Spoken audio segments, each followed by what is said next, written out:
The Queen's last Christmas Day speech was also her most personal as she mourned the loss of my beloved Philip for more than 60 years. Families gathered around their televisions to watch Queen Elizabeth's Christmas message, which became a lodestar for the nation, and a reflection of their hopes and fears. But the speech she delivered on Christmas Day 2021, which proved to be her last, was the most poignant, coming 8 months after the death of her beloved husband Philip, and 9 months before her own demise. Now, a Channel 5 documentary has analyzed the speech, which was recorded during the pandemic. The late Queen spent her first Christmas without her husband in HMS Bubble at Windsor Castle. And it has highlighted that Elizabeth's reign encompassed the history of broadcasting. The BBC's first radio broadcast was in 1922, 4 years before her birth, and by the time of her death, she had become the longest-serving broadcaster in history. Broadcaster and historian Wesley Kerr told the show, Queen Elizabeth's last Christmas message, "Farewell to the nation. She was an incredibly empathetic and warm broadcaster. You really felt that this person was communicating to you, which is what people always say about television.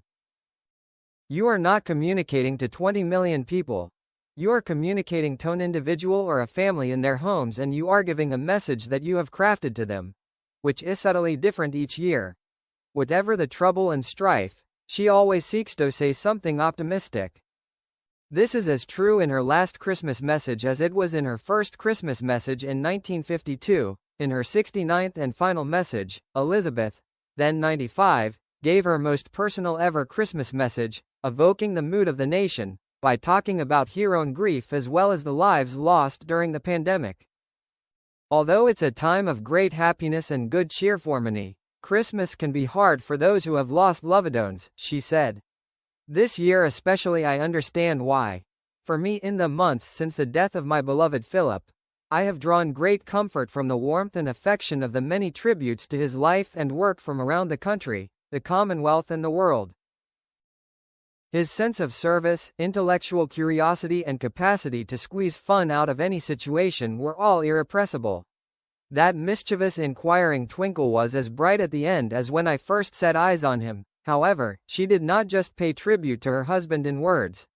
She filmed the message in the drawing room at Windsor Castle, where she had spent most weekends during her married life, and where Philip died on April 9, 2021, at the age of 99. The only photograph on her desk was a portrait of the couple, taken to celebrate their golden wedding anniversary in 1997, and she wore the same sapphire and diamond chrysanthemum brooch as she had on her honeymoon at Broadlands in Hampshire in 1947. Journalist and broadcaster Julie Etchingham said, "She always took a situation like that and made it relatable to those who were watching at home. It was the point at which she was connecting with families who had also lost loved ones. She was very specific in what she said, and of course that resonated very deeply considering where we were in the pandemic at that moment. No monarch in British history other than, oddly enough, Elizabeth I used the symbolism of clothes and jewelry and costume design more than Elizabeth II, often very subtle, but in the case of this broadcast not subtle at all," added Kerr. "A marvelous sapphire surrounded by diamonds.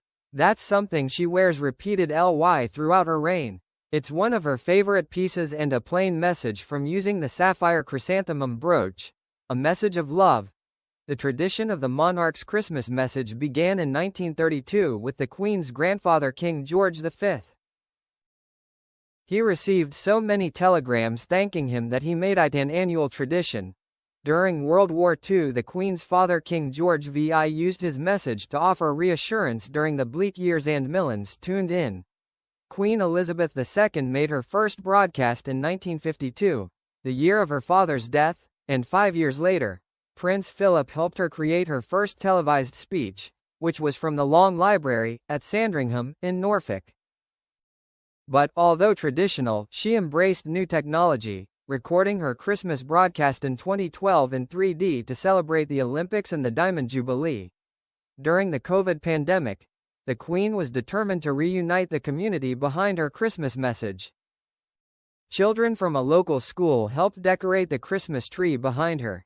The Royal British Legion, which was celebrating its centenary, played the national anthem, and London's Sinology Community Choir recorded the carol O Little Town of Bethlehem.